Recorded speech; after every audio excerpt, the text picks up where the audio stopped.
Nolan Wells' case cover-up continues. Nolan Wells' friend's newest attorney has come out and stated to all the online investigators, either you come and apologize to these boys and shut up, or get sued. So which side are you going to be on? Because guess what? Let's talk about it. Nolan Wells' friend's new attorney has come on the scene and is not holding back. He stated in a recent interview on the Tatum show that all of the online commentators have an opportunity to either come and apologize to these boys and shut the fuck up, or get sued. And if you don't do it prior to going to court, then it'll be too late. Let me explain something to you. Let's really have a conversation about Nolan Wells' case.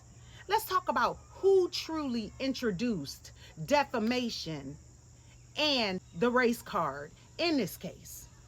Because the only thing Al Sharpton first stated was that he could not say that this case was about race, but he could not say it wasn't.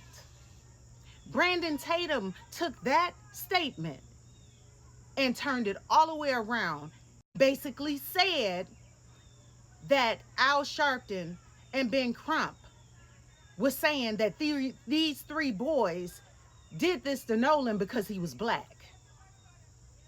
Then we had the governor come in and said Al Sharpton and Ben Crump is causing racial division within their state. So you tell me, who truly brought race and defamation into this case? Brandon Tatum was the first one to go and defame Nolan Wells' parents.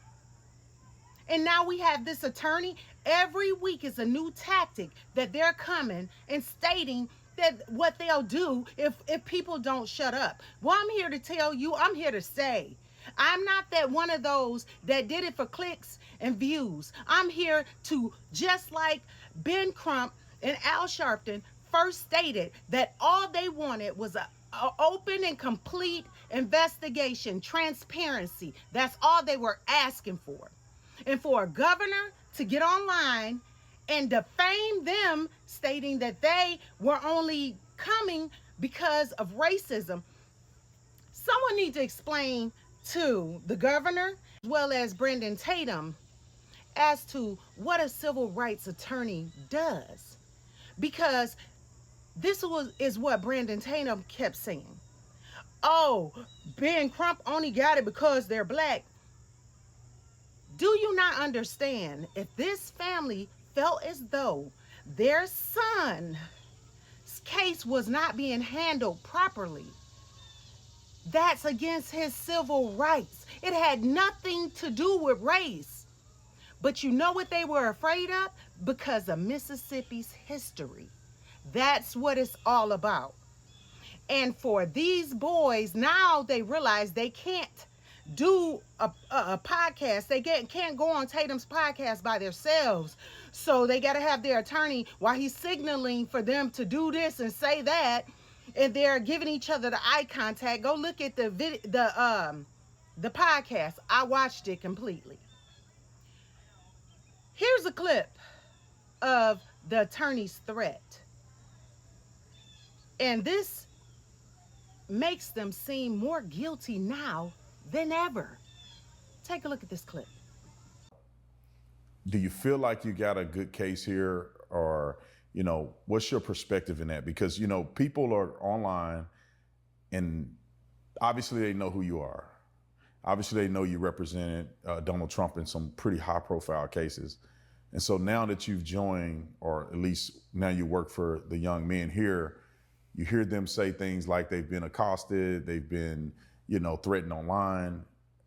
Does that make your case a greater case, or how do you work within what's happening to these young men?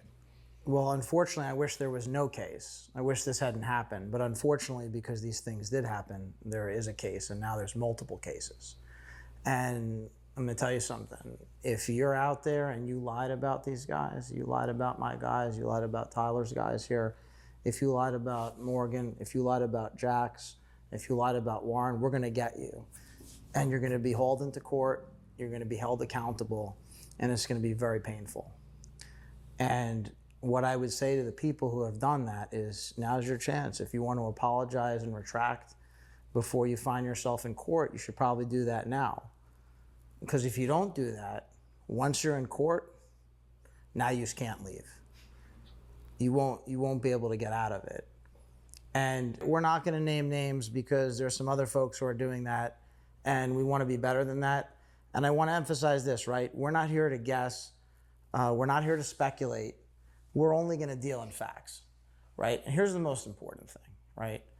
We don't know how Nolan Wells died. No one here is saying we know. But what we do know is Morgan, Jax, and Warren had nothing whatsoever to do with Nolan Wells' death. And that's what's important.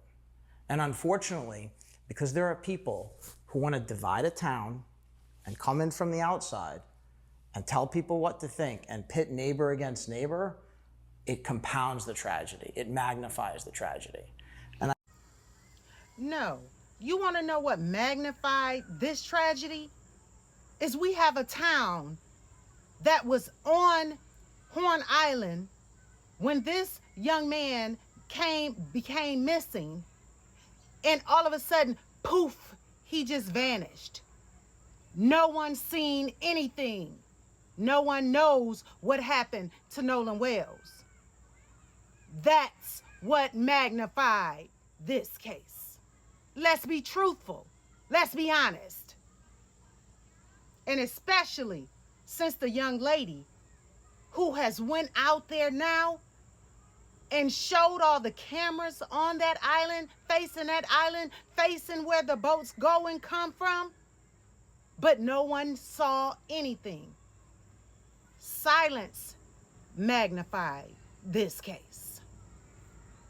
The online investigators have Nolan Wells' case in an uproar. Someone's running scared, and we don't have to say who, because a hit dog is definitely hollering. Drop down in the comments how you feel about this new information from Nolan Wells' friends trying to silence the online investigators. Don't forget to like, share, and subscribe to the channel so that you can be alerted the next time I upload a new video. And as always, follow me for more controversial topics.